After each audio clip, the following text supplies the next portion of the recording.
Students, आज हम पढ़ेंगे जयशंकर प्रसाद द्वारा रचित आंसू। आंसू जैसे कि नाम से ही पता चल रहा है कि एक करुणा प्रधान कविता है। इसमें विरह की बात की गई है। इसमें जयशंकर प्रसाद ने एक विरह से व्यथित प्रेमी की विरह व्यथा का वर्णन किया है। इस करुणा गलित हृदय में अब विकल रागिनी बजती। तो पहली दो लाइनों में पता चल रहा है कि करुणा यानी कि विरह से संबंधित बात हो रही है। क्या कह रहे हैं जयशंकर प्रसाद की जो वो पूछ रहे हैं कि ये जो व्यथित हृदय है, पता नहीं क्यों आज प्रियतम के जो स्मरण है, उसकी जो याद है, उससे और भी गहरी पीड़ा से, तो उसकी ये जो याद उन्हें आ रही है, जो उसे प्रीतम को जो अपने प्रिय की याद आ रही है, उससे जो पीड़ा हो रही है, उससे जो शब्द निकल रहा है, वो स्वर ऐसा प्रतीत होता है जैसे कोई बहुत ही व्याकुल कर देने वाली ध्वनि निकल रही हो। इससे कभी कभी ऐसा लगता है जैसे बहुत ही अजीब सी ऐसी मन में अंदर तक व्याकुल कर देने वाली ध्वनि महसूस देती है। तो वैसी ही ध्वनि के बारे में जयशंकर प्रसाद जी बात कर रहे हैं। कह रहे कि इस जो करुणा से गलित हृदय है, जैसे जो पहले से ही दुखी ये जो हृदय है, इससे विकल रागिनी बजती, मतलब इसकी जो स्मृति रूपी जो पीड़ा है, उससे बहुत ही व्याकुल कर देने वाली जो रागिनी मतलब ध्वनि निकल रही है। क्यों हाहाकार स्वरों में वेदना असीम गरजती। हाहाकार मतलब जब वेदना का स्वर जब बहुत ज़्यादा रुदन का स्वर जो है बहुत ज़्यादा बढ़ जाता है, तो वो हाहाकार में बदल जाता है। तो उसी हाहाकार के बारे में बात कह रहे हैं कि ये जो हाहाकार का स्वर है, इस ध्वनि से इस पर इतना जो गर्जन पैदा हो रहा है कि उससे ऐसा लग रहा है कि जो बादल है, बादलों के साथ उन्होंने उपमा दी है और कहा है कि बादलों के तीव्र वेग के साथ आकाश में उमड़ता हुआ भयंकर शोर जिस प्रकार बादल करता है, वैसा ही मुझे महसूस दे रहा है। वेदना असीम गरजती, कि मुझे इतनी ही पीड़ा महसूस हो रही है, उतनी ही वेदना महसूस हो रही है जैसे कि कोई बादल जो है वो आकाश में गरजता हुआ भयंकर शोर कर रहा हो।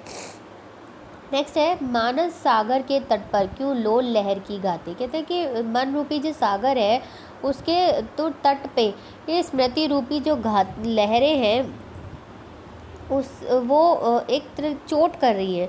और वो चोट क्यों कर रही है? क्योंकि जो वायु है, मानस रूपी जो स्मृति रूपी जो वायु है, वो उससे उन्होंने स्मृति रूपी पीड़ा को, जो लहरें हैं वो स्मृति रूपी स्मृति से उत्पन्न पीड़ा है, और वायु क्या है? स्मृति है। मतलब जब प्रिय की याद रूपी वायु मन रूपी सागर में पड़ती है, तो जो लहरें हैं, जो पीड़ा रूपी लहरें हैं, वो बहुत ज़्यादा चोट करती हैं। ऐसा इन दो लाइनों में जयशंकर प्रसाद कह रहे हैं कि मानस सागर के तट पर, मन रूपी सागर के तट पर स्मृति रूपी याद रूपी जो वायु है, जब वो चलती है, तो उसके सागर के तट पर पीड़ा रूपी लहरें जो है वो बहुत ज़ोर से चोट करती हैं, और इतनी उसे मथ रही हैं। जब वो लहरें जो हैं वो तट पर पड़ती हैं और उस पर मथ रही हैं, उसे चोट दे रही हैं, उस पर उसे व्यथित कर रही हैं, तो उस जो हृदय में जब बार बार ये याद रूपी लहरें उठ रही हैं, तो जो प्रेमी है वो वर्तमान का सब कुछ भूल जाता है। तो कल कल ध्वनि से कहती कुछ विस्मृत बीती बातें, कि जो वर्तमान की सारी जो बातें हैं वो उन्हें वो सब भूल गया, और वो पहले वाली सारी बातें उसे याद आ रही है जो उसकी पहली बीत चुकी है अपने प्रिय के साथ। तो कह रहे हैं कुछ विस्मृत बीती बातें, कुछ जो पिछली बीती हुई यादें हैं वो उसे याद आ रही है। नेक्स्ट है, आती है शून्य क्षितिज से क्यों लौट प्रतिध्वनि मेरी, टकराती बल खाती सी पगली सी देती फेरी। अब इस पैराग्राफ में क्या कह रहे हैं ये जयशंकर प्रसाद जी? कहते हैं कि मेरा तो जीवन पूर्णतः एकांकी है। तो शून्य, यहाँ पे शून्य जो शब्द लिया है वो जीवन की एकांकीपन के लिए लिया गया है। कहते हैं कि मेरा जो जीवन है पूर्णतः एकांकी है, और इस एकांकी जीवन में जब अंदर की जो पीड़ा है, उससे जो वेदना निकल रही है, उसकी जो ध्वनि है वो नीरव मतलब जो बिल्कुल एकांत हो, जहाँ पे कोई ना हो, उस क्षितिज का छोड़ छूकर मेरे ही पास वापस लौट आती है। तो कहते हैं आती है शून्य क्षितिज से क्यों लौट प्रतिध्वनि मेरी। कहते हैं कि मेरी जो पीड़ा रूपी वेदना है, पीड़ा से जो उत्पन्न मेरी वेदना है, आहें कराहें हैं, और वो मेरे एकांकी जीवन की क्षितिज से टकराकर वापस मेरे ही पास लौट आती है। क्योंकि वो कहते हैं कि मेरे जीवन में कोई है ही नहीं तो जब कोई है ही नहीं तो नीरव जब होता है, जब कोई शांत एकांकी सा जगह होती है तो वहाँ पे आप जिस बोलो तो आवाज़ क्या है कि वापस लौट आती है। तो इसी प्रकार की जो उदाहरण है वो कवि दे रहा है और कह रहा है कि मेरी जो वेदना है वो मेरे ही पास वापस लौट आ रही है। और कह रहे हैं कि उसे जो, क्योंकि उसे वहाँ सुनने वाला कोई नहीं हो। तो वही मैंने अभी कहा कि जो क्षितिज पे जब कोई नहीं होता तो उसे सुनेगा कौन।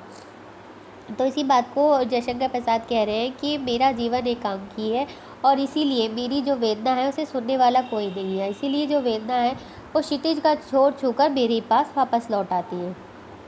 टकराती बिलखाती सी पगली सी देती फेरी।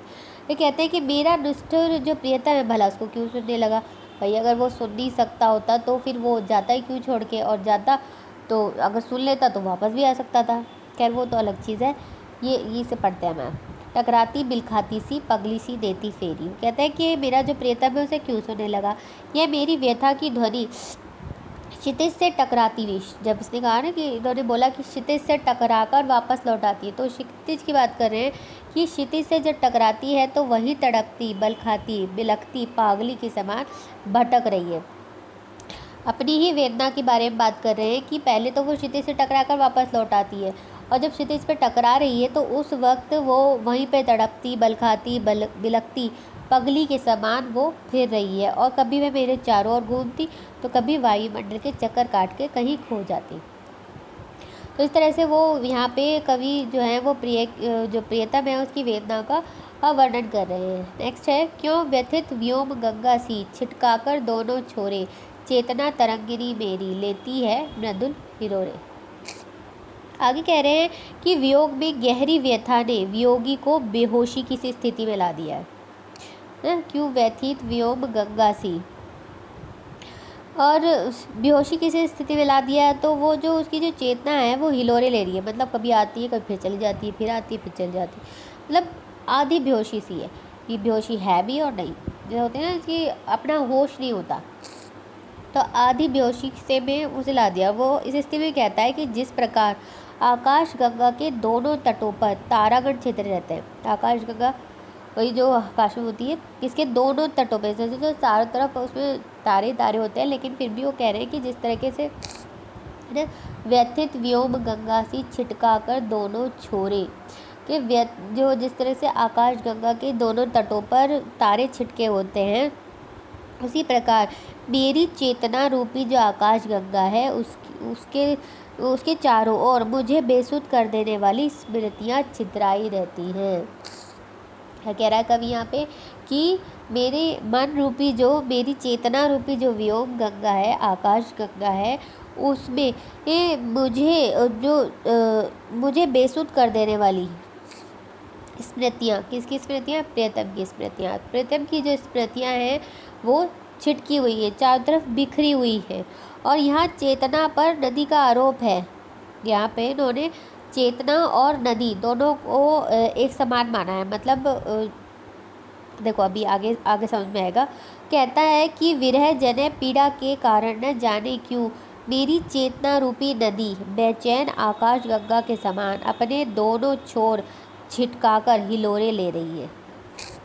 मतलब यहाँ पे वो चेतना को आकाश गंगा भी बता रहे हैं और नदी भी बता रहे हैं। कह रहे हैं कि जो मेरी चेतना रूपी नदी है वो बेचैन है, बहुत ज़्यादा बेचैन है, किसके समान, आकाश गंगा के समान। क्यों, क्योंकि आकाश गंगा जो है वो स्थिर नहीं है, वो चक्कर काट रही है, गोल गोल गोल गोल चक्कर काट रही है। किसके चक्कर काट रही है वो तो आज तक वैज्ञानिकों को भी नहीं पता चला। क्या मेन मुद्दा ये है कि आकाश गंगा जो है वो स्थिर नहीं है, तो इसीलिए उन्होंने कहा है कि जो मेरी चेतना रूपी नदी है वो बेचैन है आकाश गंगा के समान। चेतना तरंगिनी मेरी लेती है मृदुल हिरोरे। चेतना भी कहा है, तरंगिनी भी कहा है।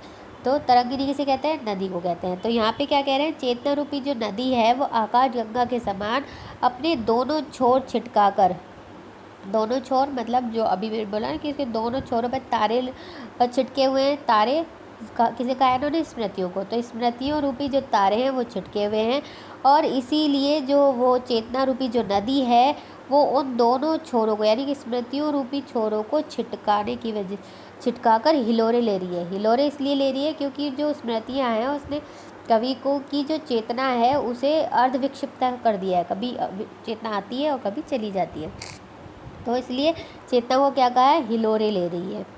तो वो कह रही है कि वो जो मधुस्मृतियाँ हैं मेरे प्रियतम के साथ, वो मेरे मानस को मथ रही है और उसमें हलचल मचा रही है।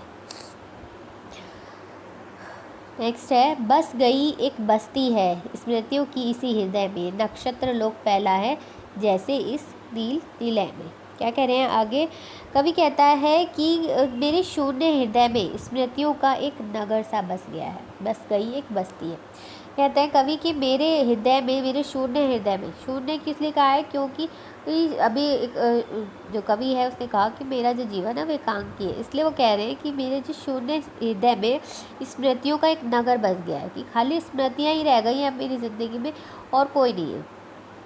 और यह नगर दूर तक वैसे ही विस्तृत है जैसे कि नीले आकाश में तारिकाओं का लोक फैला हुआ है। तारिकाओं मतलब तारे, जो कह बस गई है एक बस्ती स्मृतियों की इसी हृदय में, इस हृदय में स्मृतियों की एक बस्ती बस गई है। तो लाइन से पता चल रहा है नक्षत्र लोक फैला है, जिस प्रकार से आकाश में तारे फैले हुए हैं उसी प्रकार से मेरे हृदय में जो बस्ती बसी हुई है वो भी इसी तरीके से फैली हुई है जैसे आकाश में तारे।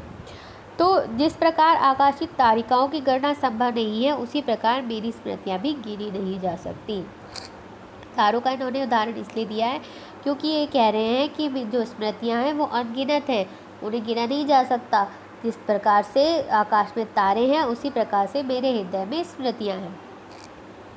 और वह कह रहे हैं जैसे इस नील निलय में, नील निलय मतलब वही आकाश में जैसे तारे हैं वैसे ही मेरे हृदय में स्मृतियों की बस्ती बस गई है, और जिस प्रकार से उन्हें गिना नहीं जा सकता उसी प्रकार मेरी स्मृतियाँ भी गिनी नहीं जा सकती।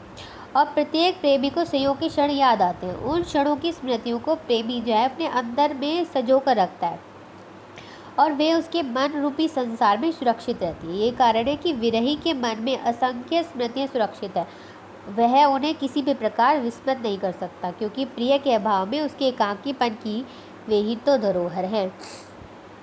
तो ये आज इस लेक्चर में हम इतना ही रखेंगे, आगे काम अगले लेक्चर में करेंगे। Thank you.